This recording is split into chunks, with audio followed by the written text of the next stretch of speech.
오늘 우리에게 주시는 하나님 아버지의 말씀은 마가복음 3장 13절에서 15절 말씀입니다. 마가복음 3장 13절에서 15절까지 제가 봉독해 드리겠습니다.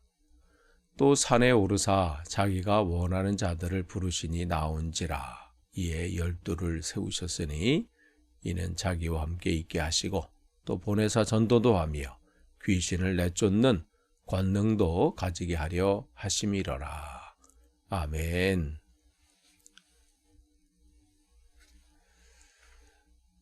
오늘 주님께서 그의 사역 가운데 굉장히 중요한 그러한 일들을 지금 하시는 그런 장면이 나와요. 오늘하고 이제 다음 주, 오늘하고 이제 내일 제자들을 이제 부르시는 그러한 모습이신데, 여기 보니까 또 산에 오르사 그랬어요. 이 산이라고 하는 것은 이제 원어에서는 그 산에 오르사 그랬어요. 그러니까 주님께서 늘 이렇게 자주 올라가셨던 그러한 산인 것이죠. 그런 면에서 우리가 이제 이 산상설교 할 때 5장 1절에서도 주님께서 산에 오르셨다 이렇게 돼 있잖아요. 많은 작자들이 그 산이다 이렇게 얘기를 합니다. 산에 오르셨다고 하는 것은 성경에서 굉장히 중요한 의미를 담고 있어요. 그러니까 산에 오르셨다 그러니까 예수님 사역 가운데서도 뭔가 중요한 일을 하시려나 보다, 그러한 암시가 또 이게 담겨져 있지요. 모세가 산에 오를 때도 그 십계명을 받게 되는, 또 엘리야도 마찬가지고, 또 예수님께서도 또 어떠한 중요한 일 때마다 산에 오르셨고, 또 우리가 변화산 사건도 알게 되고, 근데 누가복음에서는 이 부분을, 같은 이 내용의 이 부분을 말씀하실 때 주님 예수님께서 산에 오르셔서 거기서 하나님 앞에 간구하셨다, 밤이 새도록 기도하셨다 이렇게 기록하고 있습니다. 그러니까 중요한 일을 앞에 두신 거예요. 그래서 그 지금 이 제자를 선정하고 또 부르시고 또 택하시는 이것이 예수님의 사역 가운데 굉장히 중요한 것이거든요. 예수님께서는 이제 그 기간 동안에 계시다가 다시 하나님 앞에로 갈 텐데, 남아있는 자들이 주님의 마음을 가지고 주님의 정신으로 주님의 말씀을 붙잡고 그대로 그 삶을 살아가는 것도 살아가는 거지만, 또 그것을 또 전해야 되는 그런 막중한 이 임무를 받게 되잖아요. 그렇기 때문에 주님께서 여기 보니까 자기가 원하는 자를 부르시니 그러겠어요. 자기가 원하는 자. 지금 예수님께 지금까지 나오는 자들은 사실은 주님의 의지와는 상관없는 사람들이죠. 예루살렘에서 파견 나온 그 바리새인들은 예수가 무슨 짓을 하나 고발할 거리를 지금 찾기 위해서 감시하러 나온 사람들이고, 또 그 바리새인들과 함께 협력해서 예수를 죽일까 의논했던 그 헤롯 당원 사람들도 마찬가지죠. 정치적인 저 사람이 이런 정치적으로 뭔가 반란을 꾀한다거나 뭐 이런 것 때문에 지금 사찰하고 있는 그러한 상황입니다. 또 갈릴리 사람들과 많은 사람들이 또 예수께 나오는 것은 뭐 때문에 그래? 자기 병을 고치고 자기 뭔가를 하려고 하는, 그냥 다분히 개인적인 그런 목적으로 예수님께 다가온 거예요. 지금 예수님께서 지금 이 시점에서 필요한 것은 뭐 그렇게 다가오는 사람이 아니라 진짜 자기의 삶을 다 주님 앞에 다 드리고 온전히 자기는 죽고 주님만 살기를 바라는, 하나님의 말씀이 드러나기를 바라는 그러한 철저히 그 마음과 생각이 하나님 앞에 붙들린 사람, 그런 사람들을 찾기를 원하시는 거예요. 그렇게 완벽히 준비된 사람이 필요하신 게 아니라 지금 현재는 부족하고 연약한 부분들이 많지만 그 마음 한 곳에 뭔가 내 삶을 다 들여서 이 시대 하나님께서 원하시는 바를 이루시는데 쓰임받기를 원하는 그 마음 중심에 그 부분이 있는 사람들이죠. 그래서 자기가 원하는 자 이렇게 써요. 완벽한 자가 아니라 주님께서 원하시는 자. 그래서 그를 주님께서 훈련시키시고 결국은 세우신다는 그 말씀이시지요. 그래서 하나님 나라를 위해서 철저하게 자기가 주인이 아니라 주님께서 주인 되시는 그 삶을 살기로 작정한 그 사람들을 주님께서는 부르십니다. 그러면서 이에 12를 세우셨으니 그랬어요. 잃어버렸던 그 이스라엘, 하나님께서 아브라함과 또 그의 후손들, 또 야곱의 그 자녀, 그래서 12지파를 통해서 하나님 목적하시고 계획하셨던 그 일들이 지금 다 무너진 상황 아니에요. 그래서 주님께서는 상징적으로 다시 내가 주님께서 이 땅에 하나님 나라를 세우기 위해서 시작하셨던 그 일들을 다시 이제 온전케 하시기 위해서 다시 시작하시는 것이죠. 그러면서 그들에게 주신 두 가지 목적이 있어요. 부르신, 자기가 원하는 자를 부르신 목적이 있는데 첫 번째가 뭐냐면 자기와 함께 하시기를 위해서 함께함을 원하는 것인 거예요. 동거라 그러죠. 그냥 스쳐 지나가는 사람들이 아니라 그냥 한번 왔다가 저가 뭔 짓 하나 감시하거나 사찰하거나 그냥 자기 목적만을 위해서 나 치유받았으니까 이제 됐어.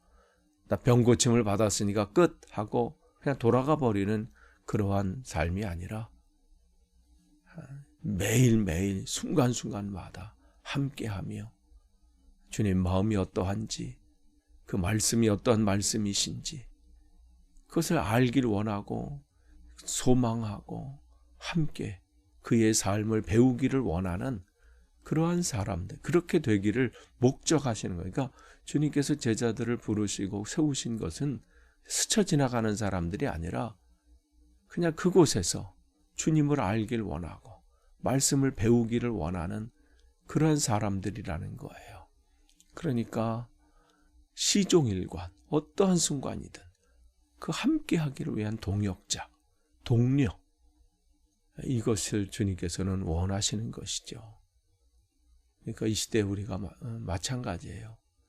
주일날 한 번 나와서 30분 정도 설교 듣는 것으로 그 되지 않지요. 그야말로 스쳐 지나가는 거잖아요. 그리고 그 30분 동안 집중하는 것도 아니잖아요. 이런 생각 저런 생각도 있고 또 걱정도 있고 또 주위에 방해거리도 있잖아요. 뭐 하다 보면 또 집중을 못하게 될 어떤 상황들도 있고 안 하려고 하는 게 아니라 그렇게 되지 않게 또 사단이 방해할 경우도 있거든요. 그러니까 어떻게 해요? 매일매일 순간 다시 한번 또 그 설교 우리 조승훈 집사님이 계속해서 올려주시잖아요. 설교를 또 들으시는 거예요. 새벽 예배 때도 마찬가지죠. 이 말씀 또 듣고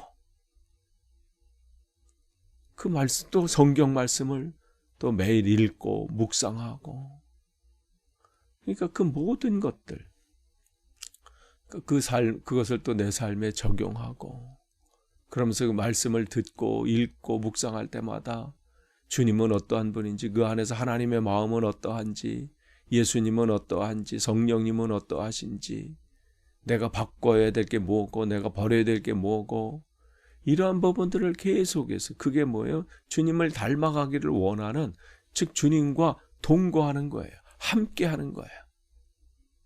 주일날만 잠깐 그 1시간 함께하는 게 아니라 매 순간순간마다 나는 죽고 예수님만 사시는 그 삶. 주님께서 제자들을 부르신 그 목적이 뭐냐면 자기와 함께 있게 하시길 위해서. 잠깐이 아니에요. 매 순간이에요. 매 순간. 그걸 하기 위해서 부르신 겁니다. 또 뭐 보내셨어요? 여기 보니까 부르신 이유가 또 보내시기 위해서요. 함께함을 통해서 예수님을 배우기를 원하고 하나님의 마음을 확실히 알기를 원하고 그래서 그들이 영적으로 강건해지기를 원하고 근데 그것만 가지고는 안 된다는 거죠. 이제는 나아가야 되는 거예요. 주님께서 주시는 그 힘을 얻었다면 그 힘을 가지고 그냥 거기 주저앉으라고 여기가 좁사오니 여기 초막셋을 짓고 베드로가 얘기했던 그런 것이 아니라 이제 내려가자 하면서 삶의 현장에서 힘들어하고 있는 이들에게 주님을 알지 못하는 이들에게 내 삶을 어떻게 살아야 되는 건지 고민과 염려와 걱정과 두려움 속에 사로잡힌 이들에게 여러분이 지금 누리고 있는 그 평안을 여러분이 지금 만끽하고 있는 그 기쁨을 여러분만 누리고 만끽하는 것이 아니라 그것을 전하는 거예요. 그게 하나님의 나라거든요. 그 평강과 희락, 그 기쁨이 하나님의 나라예요. 하나님의 나라는 무슨 죽어서 가는 그곳이 아닙니다. 지금 내가 누리는 평강과 기쁨, 지금부터 시작이 되는 거예요. 죽은 다음부터 시작되는 게 아니에요. 지금 시작돼야 돼. 그것을 전하는 거예요. 그게 전도예요. 길을 전하는 전도라고 그러잖아요. 길을 전하는 거. 어찌할 바를 모르는 이들에게 전도도 하고 그래서 우리를 보내시는 거예요. 보내시기 위해서. 그래서 보내시기 위해서 우리가 두 가지 해야 되는 게 뭐예요? 우리에게 주시는 하나님의 은혜는 뭐냐면 전도할 수 있는 은혜를 우리에게 주시는 거예요. 그 길을 우리가 어떻게 알겠어요? 그 길을 우리에게 알려주시는 거죠. 근데 그 길은 어떻게 알 수 있어요? 함께 할 때 알 수 있는 거예요. 함께 할 때. 주님으로부터 알아야 되는 거잖아요. 배워야 되잖아. 그분이 뭘 가르치고 계시고 어떤 마음을 갖고 계시고 지금 주시는 말씀이 뭔지 이게 없는데 함께함이 없는데 말씀을 읽지도 않고 듣지도 않고 그냥 일주일에 한 번 주일날 와서 30분 정도 듣는 것으로 난 내 몫 다 했다. 그러니 뭐가 되겠습니까? 여러분이 어떠한 것도 마찬가지예요. 그게 습관화되려면 일주일에 한 번 30분에서 되는 게 어디 있습니까? 아이들도 계속해서 반복하잖아요. 이 부분도 마찬가지예요. 또한 우리에게 보내실 때 하나님이 우리에게 말씀을 주시고 전도할 수 있도록 말씀을 우리에게 주시는 것뿐만 아니라 어떻게 됐어요? 귀신을 내쫓는 권능도 주셔요. 그 일들을 위해서 우리가 주신 거예요. 우리에게 이 권세가 있단 말이에요. 하나님의 자녀의 권세가 있고요. 권능이 있어요. 우리가 원래 그런 사람들이 아니라 주님께서 우리에게 주시기 때문에 그래요. 그래서 이 귀신은 단순히 귀신 들린 이런 것에 국한되는 것이 아니라 이 시대 삶 속에 얼마나 귀신 들린 것들이 많아요. 돈의 귀신, 명예의 귀신, 권세의 귀신, 출세의 귀신, 하여간 뭔가 이 세상적인 욕망에 사로잡힌 왜냐하면 왜 그걸 목적으로 해요? 그래야 평강이 온다고 생각해서 그래요.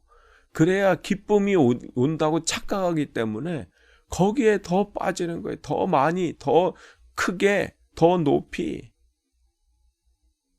하고 싶어서 그런 게 아니라 귀신에 사로잡혀서 그래야 진짜 내가 이 평강을 얻을 수 있다고. 그렇게 생각을 하는 것이죠. 근데 진짜를 알면 그러니까 그들에게 우리가 전할 때 우리의 말로 되지 않아요. 권능을 주셔야 돼. 우리에게 하나님의 능력을 부어주셔야 그에서 그게 사라지게 됩니다. 이걸 구하셔야 돼요. 근데 우리에게 주시긴다고 하셨어요. 가지게 하려 하십니다. 주님의 제자들에게 이 권세를 주십니다. 사모하는 자에게 주시는 거예요. 함께하는 자에게 주셔요. 그냥 어쩌다 한번 들락거리는 그런 사람들이 아니에요. 바리새인들이나 헤롯 땅이나 자기의 목적을 가지고 한번 들렀다가 그냥 가버리는 그런 사람이 아니라 함께하는 자에게 주시는 거예요. 오늘도 이 은혜가 여러분에게 넘치시기를 간절히 축원합니다. 기도하겠습니다. 하나님 감사합니다. 오늘도 이 주신 말씀을 다시 한번 붙잡고 내 삶을 점검하고 내가 주님 앞에 온전히 섰는지 확인하는 시간 되게 하옵소서. 예수님의 이름으로 기도합니다. 아멘.